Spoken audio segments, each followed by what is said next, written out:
Hi, I'm Mark Cleghorn. Welcome to the Photographer Academy, and today we're talking all about the sales room and setting up a sales room to suit your business, whether you're operating a full-time sales or you're kind of visiting clients' homes or you're even going online.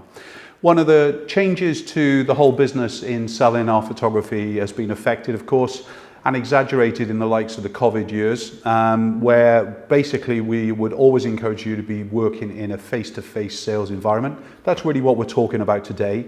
But they have been affected to kind of move us to the possibility of actually viewing at clients' own homes via the internet and things really. So setting up a sales room and then basically actually working with them online to choose sizes, best pictures and so on. But today we're not talking about that, okay? We're talking about setting up a permanent sales room, or what is the best for you. So we've basically got three real things to talk about today. One of them is going to be the likes of a reveal wall, okay? The next is going to be selling via television. And then the other is going to be, let me just hit the button a minute to go across to the screen, is going to be selling via the likes of a slideshow projector and so on with it and things really. But anyway, let's take it one stage at a time. For as long as I've been in business in the world of professional photography, we've always found that the best way to be maximizing the sales is to sell in a face-to-face environment. What do I mean by that? When I first launched the studio in '86, basically we produced proof books. The client would take the proof books home. Some would never return with the proof books, but those who came back, there was no consistency of orders unless there were kind of packages put together and so on. I then saw a presentation by a Cheshire-based photographer, Brian Ollier, and he kind of talked for the very first time about what was called then transproofing. In other words, copying our negatives onto a special slide film and then showing the clients in a viewing room experience those images. And that kind of became the industry norm called transproofing. And then as far as most professional studios were concerned, that was the way they operated right the way through until a digital option became viable price-wise. For us, we moved into digital sales around about 2001, no, it wasn't. It was 96, 97. And the biggest expense at that point, in fact, was the investment into a projector, which was costing us then about $4.5 grand. However, the processing of the film was one cost. Copying the film onto another film and turning it into a transproof was costing us an extra about 13 grand a year.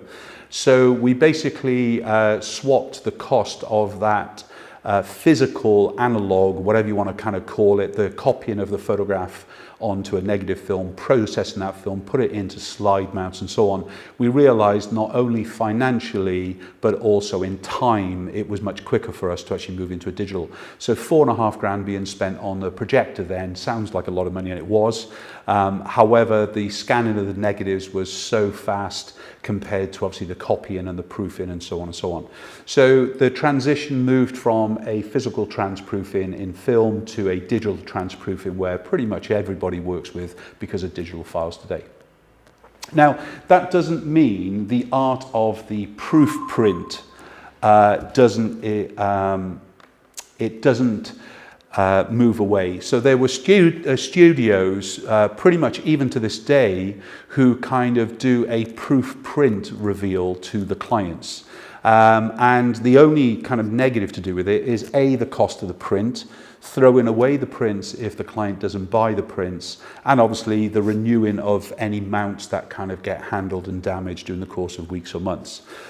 Today, pretty much a proof reveal is often referred to as reveal wall, and it works specifically well with the likes of boudoir photography, female photography, anything to do with kind of the makeover industry and so on, to do with portraiture, it kind of works really, really well. Some people have tried the reveal wall with family photography and so on, and yes, it will hit an average and probably increase your average, but it's going to only increase the average because we're packaging things together. And if we take the time to create packages, collections, whatever you want to call them, for the clients anyway, their best value for money is always going to sell no matter what. So with the likes of a reveal wall, this would usually be hidden, kind of then actually revealed to show the client. You probably actually work with around about 20 plus images. Because we reveal to a client 48 photographs, a reveal wall isn't really the best method for us because there's too many prints and too much space it takes over compared to either television or slide projection. So as far as the look and the feel is concerned, it's great and it's tangible, and of course the client can come up, pick it up, look at it, and basically make that decision if this is a part of their collection or not, and so on with it. So reveal walls shouldn't be a negative. However, as I said, cost of print, cost of mount, replacement, even though technically the client can walk away with their product on the same day, it really doesn't have the benefit that I feel as far as the big sales are concerned.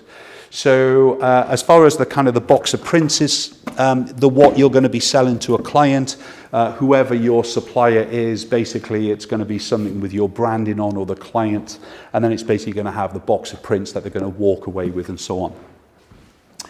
And I would say that if you are lacking the confidence in the sales room and you struggle to basically, let me just switch this between the other projector and the television for 1 minute, just because the projector is going to switch off, and I'll bring it back again. So as far as the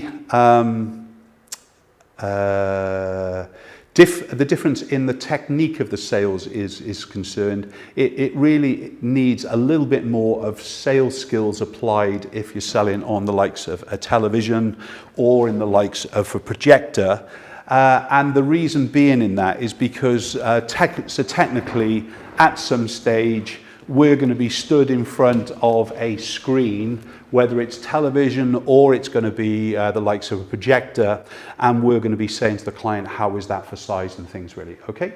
The benefit of a projector compared to a television is when we're into using software like Fundy or the likes of, we can show to the client not only a room set like we're seeing here, but we can show the image to the client in the exact size that they're going to want in their home. So a projector is even old school, but it still, for me, works. Why? Because it allows us to sell much, much bigger images more often than not and things really, even when they're a part of packages and collections and things really. Even though we're using a short throw projector here, a short throw projector basically means it can be closer to the wall or the screen and make it quite big. Usually you're going to want to work with more of a normal projector, and the reason being in that it allows you to zoom in as far as the size is concerned, and it's just a little bit more kind of friendly, user-friendly as such. Why? Because basically it's out of the way, it's not in front of the client. We basically can have a coffee table in front of the client and use the likes of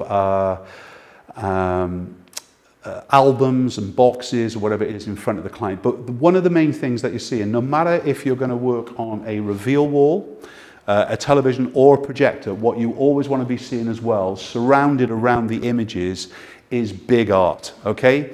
If on your wall you basically only ever show small art like this is all you're ever going to sell. So I would suggest to you, no matter what you don't want to do is basically have anything smaller than the likes of a 16-inch image actually on the wall at any stage.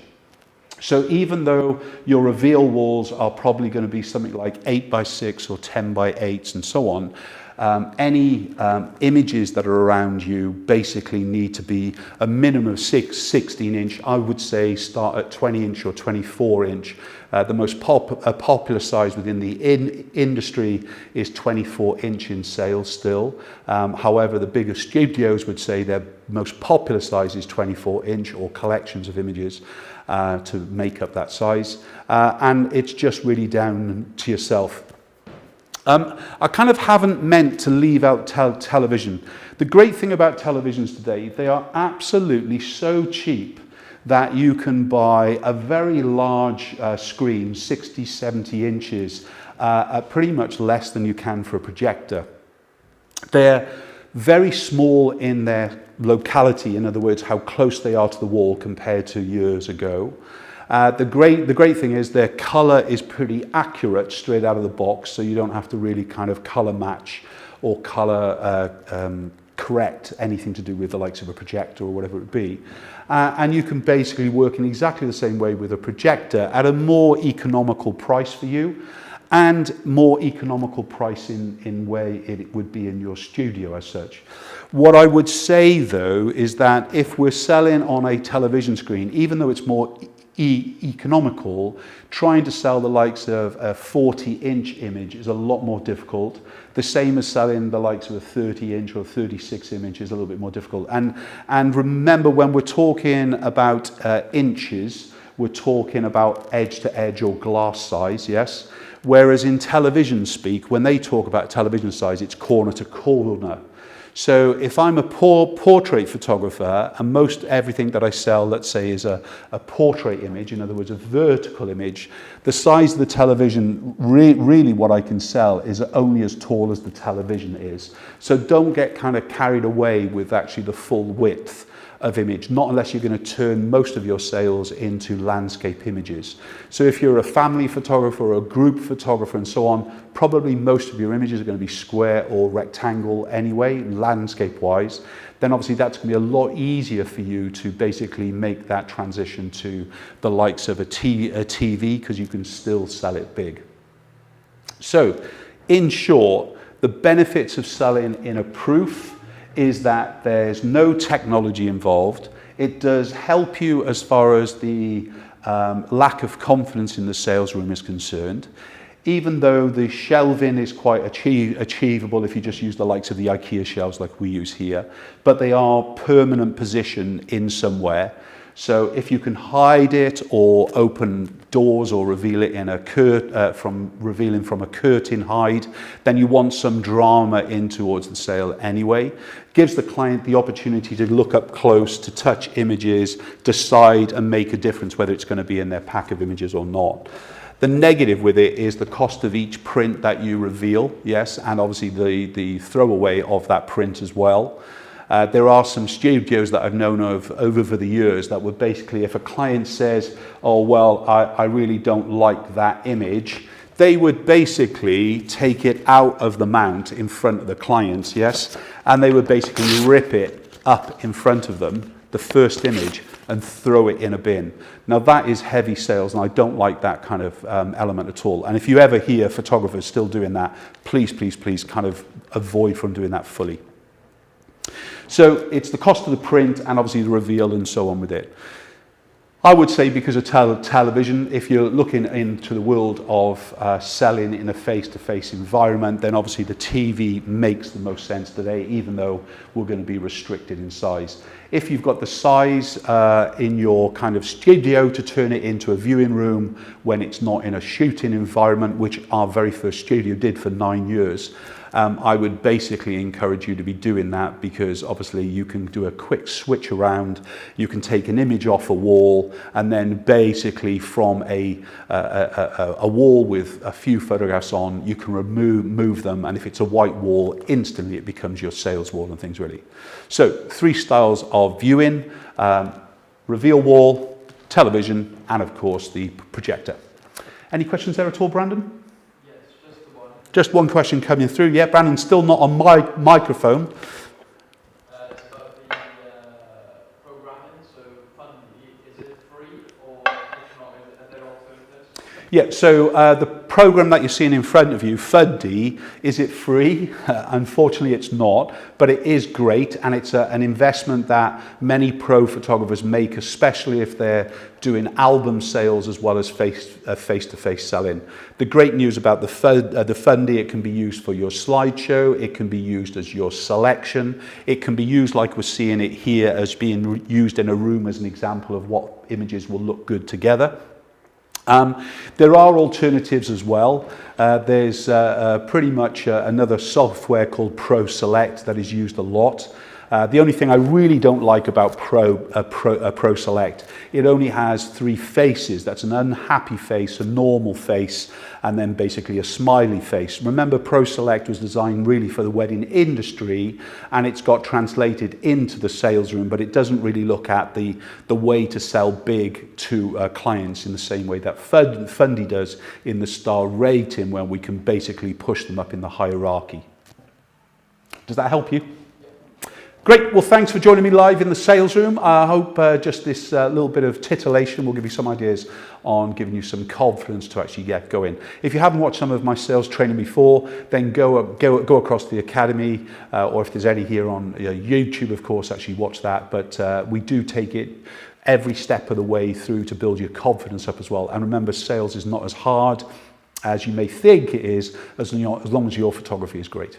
See you on the next one. Take care.